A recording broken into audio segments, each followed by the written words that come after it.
নমস্কার, যুক্তি তর্ক সঙ্গে অর্কয়ে আপনাদের স্বাগত। আপনাদের সঙ্গে আমি অর্কপ্রভ সরকার। 1 মার্চ 1944 তাঁর জন্ম।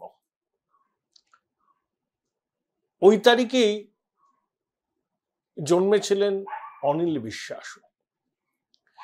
7ই অগাস্ট সকাল 8:20 নাগাদ তার যাত্রাপথে আনন্দ গানের সমাপ্তি। বুদ্ধদেব ভট্টাচার্য বাংলার প্রাক্তন মুখ্যমন্ত্রী। শুধু ওই একটি পরিচয়ে বুদ্ধবাবুকে সীমাবদ্ধ রাখলে চলবে না। তিনি নাট্যকার, লেখক, মার্কভেস্কির ডায়েরি অনুবাদ করেছিলেন, অনুভূতিপ্রবণ সংবেদনশীল মানুষ, ব্যর্থ প্রশাসক, কিন্তু আদ্যন্ত বাঙালি ভদ্রলোক। বুদ্ধবাবু সম্পর্কে আমি আমার মূল্যায়ন করব রাত 8টায়, কিন্তু বুদ্ধবাবুর সম্পর্কে আমি যে কথাগুলো বলবো সেটা শুধুমাত্র একজন সাংবাদিক হিসাবে নয়। তার কারণ বুদ্ধদেব ভট্টাচার্যের সঙ্গে আমার ব্যক্তিগত সম্পর্ক ছিল।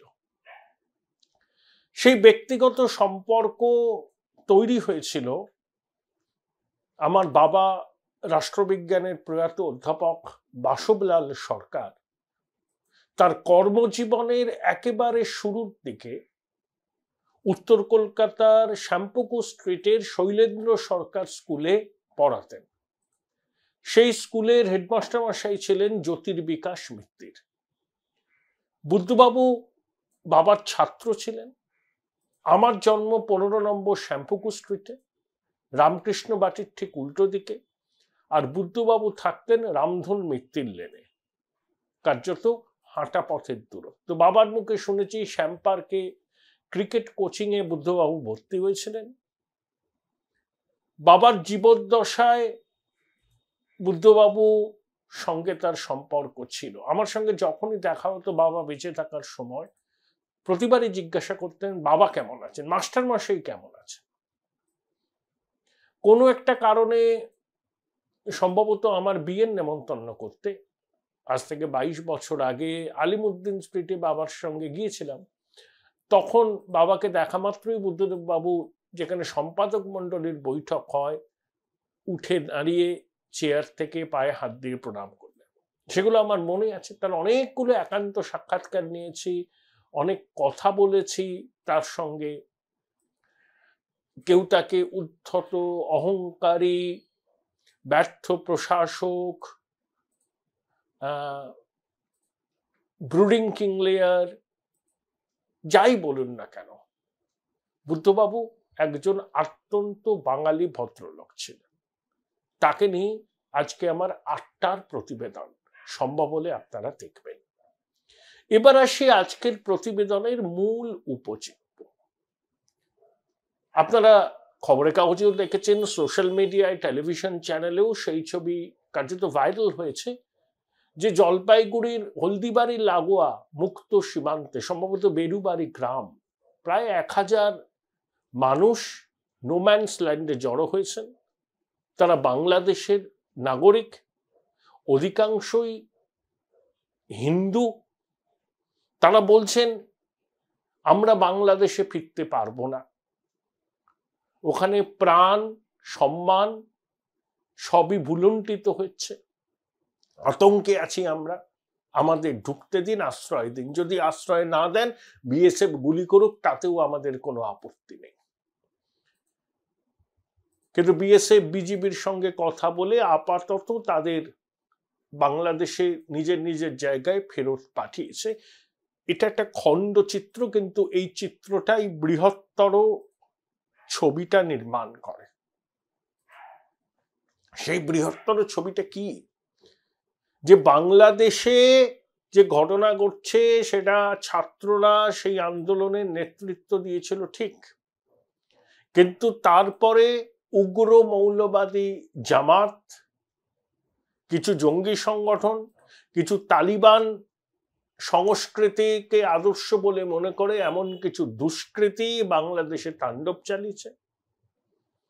সেনাবাহিনী নীরব দর্শক, পুলিশের দেখা নেই, পুলিশই আক্রান্ত হয়েছে, খুন হয়েছে। আর হিন্দুদের উপাসনালয়, বাড়ি, সম্পত্তি আক্রান্ত হয়েছে, আহত হয়েছেন, ইত্যাদি ইত্যাদি। এখন প্রশ্ন হলো, শুভেন্দু অধিকারী বললেন যে মানসিকভাবে তৈরি থাকুন, 1 কোটি হিন্দু শরণার্থী আসবেন। তৃণমূল বলল যে শুভেন্দু গোলা জলে মাছ ধরতে চাইছে, এখন এই ধরনের কথা বললে পরিস্থিতি বিষিয়ে উঠবে। শুভেন্দু স্বরাষ্ট্রমন্ত্রী অমিত শাহ, যাকে তিনি রাজনৈতিক অভিভাবক বলে মানেন, বিজেপির সভাপতি জেপি নাড্ডার সঙ্গে বৈঠক করলেন। তারপরে শুভেন্দু বললেন, ব্যাখ্যা দিলেন যে তার নিজের অভিজ্ঞতা থেকেই তিনি এই কথাগুলো বলেছেন। তার মনে হয়েছে এই ধরনের ঘটনা ঘটলেও ঘটতে পারে। সিএএ আইন প্রণয়নের সার্থকতা এর মধ্যেই লুকিয়ে আছে, এটাও বলা হচ্ছে। অর্থাৎ বাংলাদেশ, পাকিস্তান, আফগানিস্তানে ধর্মীয় কারণে নিপীড়নের শিকার হলে হিন্দু, খ্রিস্টান, বৌদ্ধ, জৈন, শিখদের নাগরিকত্ব দেবে ভারত সরকার।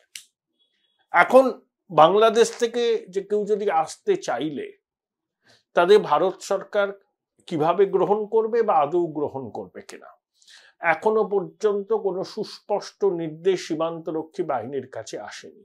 ইতিমধ্যে উত্তর পূর্ব ভারতের রাজ্যগুলো বলছে যে বাংলাদেশ থেকে আবার শরণার্থীদের ঢল নামলে তাদের উপর প্রচন্ড চাপ পড়বে।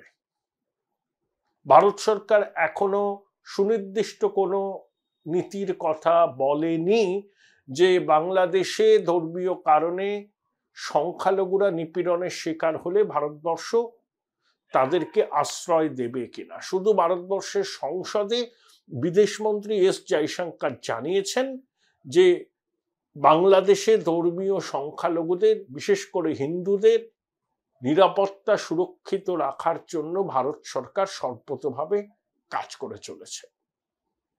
কিন্তু এখনো পর্যন্ত বাংলাদেশ থেকে হিন্দুরা যদি এই দেশে আসতে চান, তাদেরকে আসতে দেয়া হবে কিনা,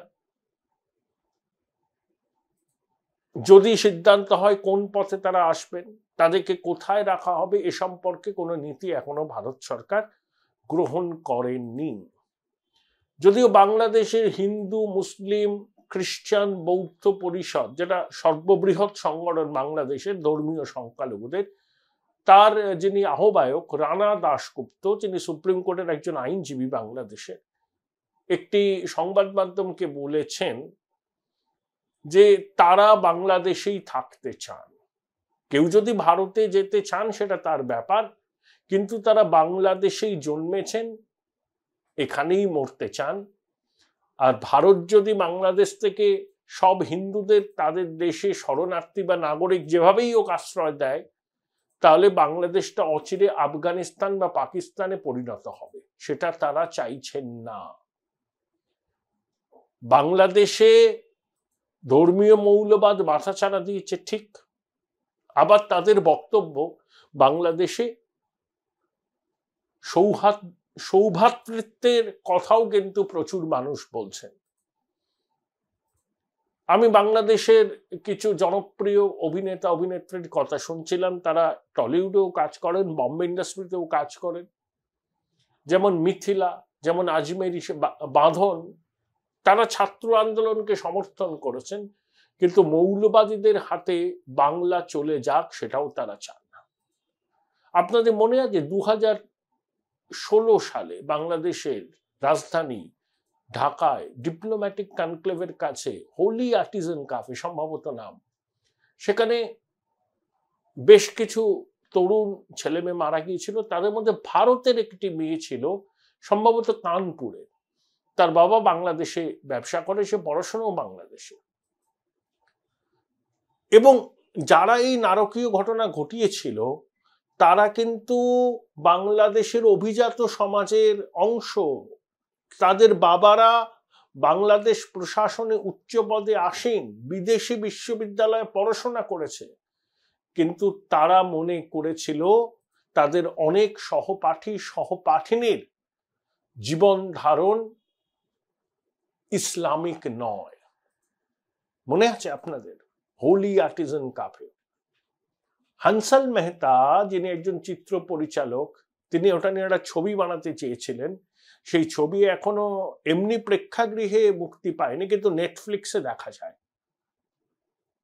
সেই ছবি নিয়েও বিতর্ক হয়েছে, অনেক মামলা মকদ্দমার মধ্যে হানসাল মেহতাকে পড়তে হয়েছে।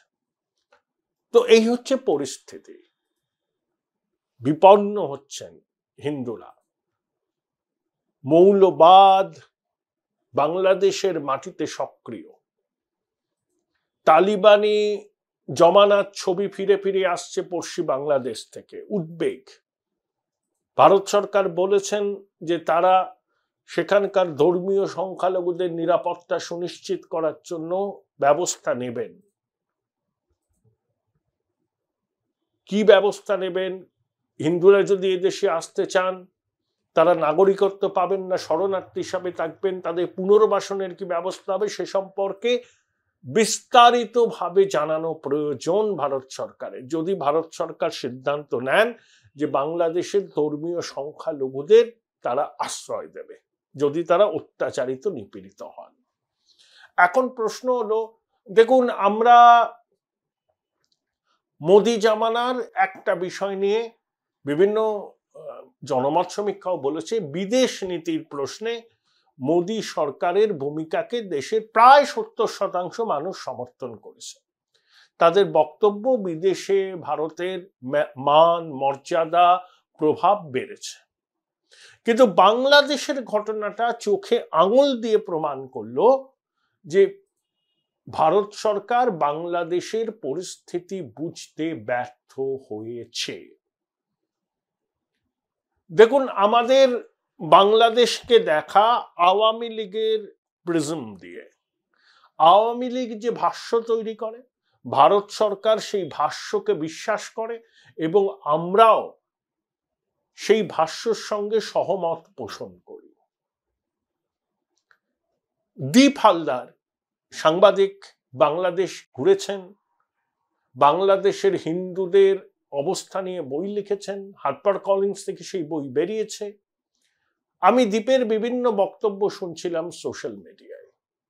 সেখানে দীপ বলছেন যে তিনি নিতাই রায়চৌধুরী নামক এক হিন্দু ভদ্রলোকের সঙ্গে কথা বলেছেন। তিনি বিএনপির একজন বড় মাপের নেতা, তার মেয়েও বিএনপির প্রথম সারির নেত্রী। তাদের বক্তব্য যে আপনারা বিএনপিকে ভারত বিদ্বেষী বলেন, ভারত বিরোধী বলেন, এটা কিন্তু আওয়ামী লীগ মানে হাসিনার তৈরি করা ভাষ্য। আপনারা শুধু তাদের ন্যারেটিভটা শোনেন এবং সেটা বিশ্বাস করেন, বাস্তব কিন্তু তা নয়। কথা আছে না, we cannot change our neighbours.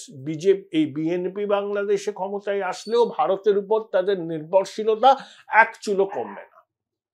Join Indian Institute of Hotel Management now. Right choice, right decision. এবং ভারতকে শত্রু বলে মনে করলে আমেরিকার সহায়তাও শেষ পর্যন্ত তারা পাবে না। তাই বৃহৎ প্রতিবেশীর সঙ্গে পায়ে পা লাগিয়ে ঝগড়া করলে সেটা বাংলাদেশের পরবর্তী সরকারের কাছেই বিড়ম্বনার কারণ। তাই অনেকের বক্তব্য যে হাসিনার ন্যারেটিভকে চোখ কান বুঝে বিশ্বাস করে আমরা ঠকেছি, ভুল হয়েছে, সেই ভুলের মাসুল দিতে হচ্ছে। এটা বিদেশ নীতির ব্যর্থতা। অনেক প্রাক্তন কূটনীতিক বলছেন যে বাংলাদেশ মানে হাসিনা নয়, বাংলাদেশে বিভিন্ন গোষ্ঠী আছে, সামাজিক গোষ্ঠী আছে, বিভিন্ন প্রেশার গ্রুপ আছে, অন্যান্য রাজনৈতিক দল আছে। তাদের সঙ্গে ভারত আলোচনার রাস্তাটা কার্যত বন্ধ করে দিয়েছিল। সেই জন্যই সেখানে ভারত বিদ্বেষ মাথাচাড়া দিয়েছে।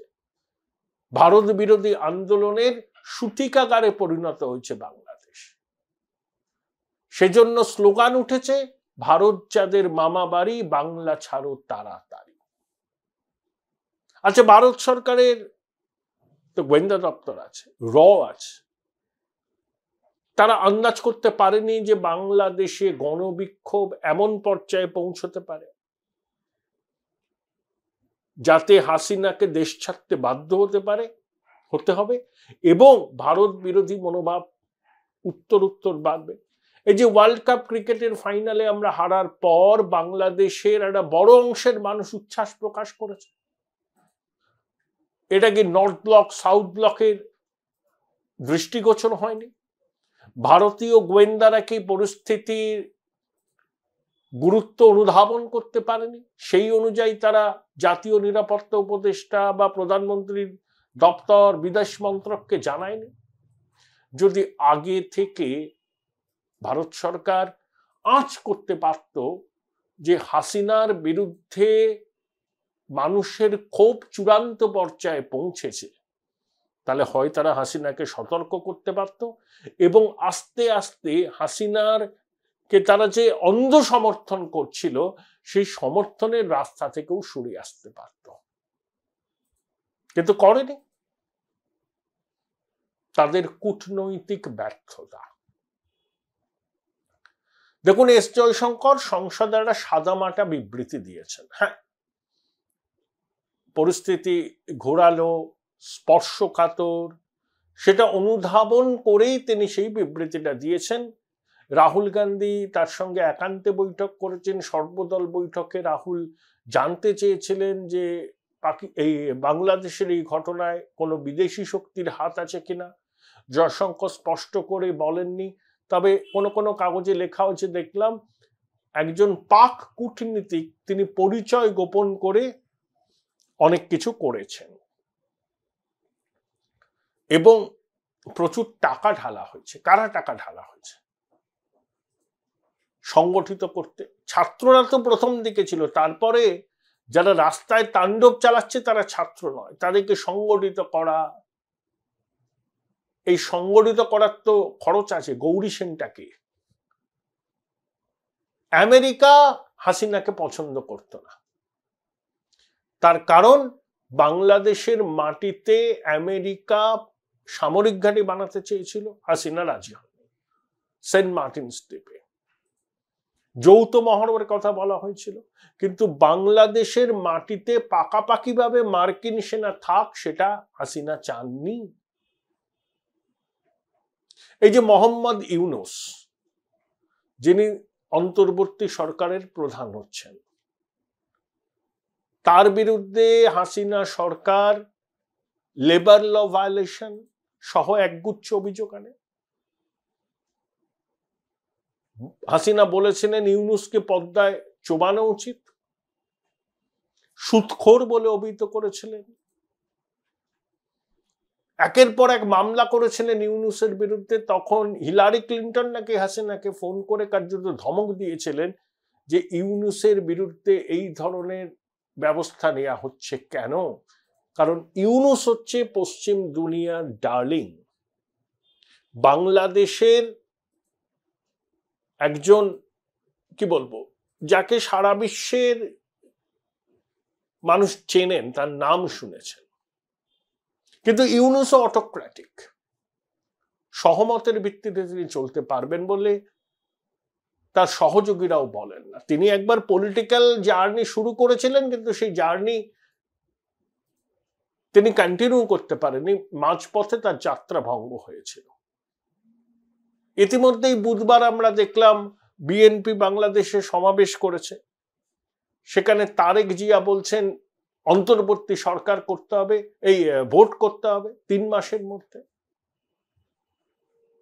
জামাত তারা ইউনূসকে তাদের সংজ্ঞায় যে আদর্শ আচরণবিধি আছে ইউনূস তার মধ্যে পড়েন না।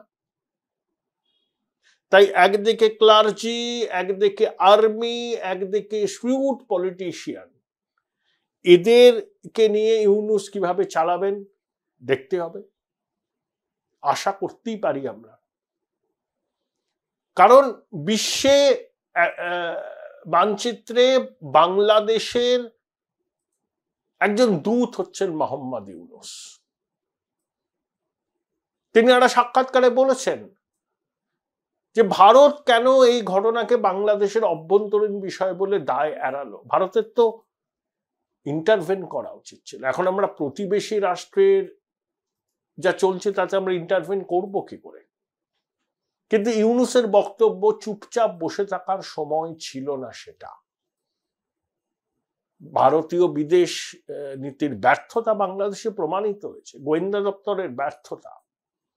আমি শুধুমাত্র হাসিনার ন্যারেটিভকে বিশ্বাস করে আজকে এই অবস্থায় এসে দাঁড়িয়েছে। ঢাকায় ভারতীয় দূতাবাসের অনেক কর্মী তাদের পরিবার নিয়ে বাণিজ্যিক বিমানে চলে এসছেন। যদিও মূল দূতাবাস উপদূতাবাসগুলো খোলা আছে, কিন্তু স্কেলিটন স্টাফ নিয়ে। কেন হবে এটা? এত গুরুত্বপূর্ণ প্রতিবেশী। ভারতের বিরুদ্ধে বিক্ষোভ দানা বাঁধছে, ভারত বিরোধী প্রচার হচ্ছে, ভারতীয় পণ্য বয়কটের কথা বলা হচ্ছে, এগুলো সংবাদ মাধ্যমে প্রচারিত হয়েছে। নর্থ ব্লক সাউথ ব্লক জানে না তা নয়, তা সত্ত্বেও তারা বিষয়টাকে কেন গুরুত্ব দেয়নি? কেন তারা হাসিনার উপর একেবারে চোখ বুজে ভরসা করেছিল? আমার মনে হয় আমেরিকার সহায়তায় ভারতকে বাংলাদেশের নতুন সরকারের সঙ্গে সম্পর্কের মেরামতি করতে হবে, উন্নতি করতে হবে। ভারতকে আমেরিকাকে বলতে হবে যে ভারত যদি একেবারে হাত পা গুটিয়ে নেয়, ভারতের সঙ্গে ঢাকার সরকারের যদি সম্পর্ক অহিনকুল হয়, সেটা আমেরিকারও ক্ষতি, তাদের চীনের প্রভাব বাড়বে। তাই আমেরিকাকে পাশে নিয়ে বাংলাদেশের নতুন সরকারের সঙ্গে সম্পর্ক তৈরি করতে হবে। একদিনে হবে না, ট্রাস্ট ডেফিসিট আছে, কিন্তু ধীরে ধীরে করতে হবে। হাসিনাকে ভারত আশ্রয় দিয়েছে, এ নিয়ে আমার কোনো ব্যক্তিগতভাবে আপত্তি নেই। হাসিনা মিত্র ভারতের, তার দিল্লি ফার্স্ট কূটনীতি ছিল, তাই ভারত তাকে আশ্রয় দিয়েছে। এখন অনেকে বলছেন যে হাসিনাকে গ্রেপ্তার করে বাংলাদেশের হাতে তুলে দেওয়া হোক, যাতে বাংলাদেশের আইনে তার বিচার হয়। হাসিনা বেলারুশ না মস্কোয় শেষ পর্যন্ত আশ্রয় পাবেন সেটা ভবিষ্যৎ বলবেন, কিন্তু যতদিন পর্যন্ত সেই বিষয়টা নিশ্চিত না হয় ততদিন হাসিনা থাকবেন, ভারত সরকারও জানিয়ে দিয়েছে। কিন্তু প্রশ্ন হলো, শুধু হাসিনার চোখ দিয়ে বাংলাদেশকে দেখে আজ ভারত বাংলাদেশের মানুষের বিশ্বাসটা হারিয়েছে। এটা স্বীকার করতে হবে। এটা আমাদের কূটনৈতিক ব্যর্থতা, গোয়েন্দা ব্যর্থতা। আমরা যদি পরিস্থিতি আগে আঁচ করতাম, তাহলে কিন্তু আমরা আস্তে আস্তে বিকল্প দরজাগুলো খুলতে পারতাম, সমস্ত স্টেক হোল্ডারদের সঙ্গে ব্যাক চ্যানেল করতে পারতাম। ভারতীয় সংসদ বাংলাদেশ প্রসঙ্গে একটা ঐক্যমত্য হয়েছে, কিন্তু জয়শঙ্কর যখন বিবৃতি দিলেন যে বাংলাদেশের ধর্মীয় সংখ্যালঘুদের নিরাপত্তা সুনিশ্চিত করার জন্য ভারত সরকার যা করার করবে, সেখানে সমস্ত দলের প্রতিনিধিরা ছিলেন। একটা সর্বদল প্রস্তাব হতে পারত যে বাংলাদেশে ধর্মীয় সংখ্যালঘুদের উপর নিপীড়ন হলে ভারত সরকার চুপ করে থাকবে না। স্টার্ন মেসেজ দেওয়ার কথা উচিত ছিল। আজকে বাংলাদেশের মাটিতে ভারত বিরোধী লোকজন ভারতকে চোখ রাঙাচ্ছে। 17 কোটি দেশ, উত্তরপ্রদেশে 22 কোটি মানুষ থাকে। ভারতের আর্থিক শক্তি, সামরিক শক্তি, ডেমোগ্রাফিক অ্যাডভান্টেজ বাংলাদেশের থেকে 15 গুণ অন্তত বেশি, কিন্তু তাও তারা সুযোগ পাচ্ছে ভারতকে চোখ রাঙাতে। তালিবানিকরণ করার চেষ্টা হচ্ছে। এই পর্যায়ে বিষয়টা যেত না। হাসিনাকে আপনি সমর্থন করছেন, ঠিক আছে, কিন্তু অন্য সবার জন্য আমি দরজা বন্ধ করে দিলাম, এটা কি সঠিক কূটনীতি? দেখুন, আমেরিকা ভারত রাশিয়া থেকে তেল কেনে বলে আমেরিকার আপত্তি আছে, কিন্তু ভারত নিজের স্বার্থ বোঝে। সস্তায় তেল কেনে, পরিশোধন করে, সেই তেল আবার বেশি দরে বিক্রি করে। ভারত রাশিয়া থেকে তার সামরিক বাহিনীর জন্য হার্ডওয়্যার নেয়, অসুবিধা নেই তো। আমেরিকার সঙ্গে রাশিয়ার সম্পর্ক তারা বুঝবে, রাশিয়া ভারতের দীর্ঘদিনের বন্ধু। আমেরিকা কি ভাবলো সেটা দ্বারা ভারত রাশিয়ার সম্পর্ককে আমরা বিচার করব না। আমাদের অভ্যন্তরীণ স্বার্থ সবার আগে সুরক্ষিত করতে হবে। বাংলাদেশে আমরা সেটা করতে পারিনি। হাসিনার সঙ্গে আমাদের সম্পর্ক থাকতো, হাসিনার ন্যারেটিভকে আমরা, যে ন্যারেটিভ তিনি তৈরি করছেন সেই ন্যারেটিভ বিশ্বাসযোগ্য কিনা সেটা আমরা মাল্টিপল সোর্স থেকে ক্রস চেক করতাম। যদি করতাম তাহলে আমরা হাসিনা জমানার বিরুদ্ধে মানুষের এই যে ক্ষোভ সেটা আঁচ করতে পারতাম এবং আঁচ করে হাসিনাকে সতর্ক করতে পারতাম। একই সঙ্গে বাংলাদেশের সমস্ত স্টেক হোল্ডারদের সঙ্গে আলোচনা করে অনেকগুলো রাস্তা খোলা রাখতে পারতাম, যাতে ভারতীয় দূতাবাসের কর্মী সংখ্যা হ্রাস হতো না, ছুটিতে যেতে হতো না, বাংলাদেশের সংখ্যালঘুরা বিপন্ন বোধ করতেন না। এখনো সময় আছে। বাংলাদেশের মৌলবাদীদের কঠোর বার্তা দেওয়া উচিত ভারত সরকারকে এবং সবকটা রাজনৈতিক দলকে এই বিষয়ে একটা ঐক্যমত্যে পৌঁছানো খুব জরুরি।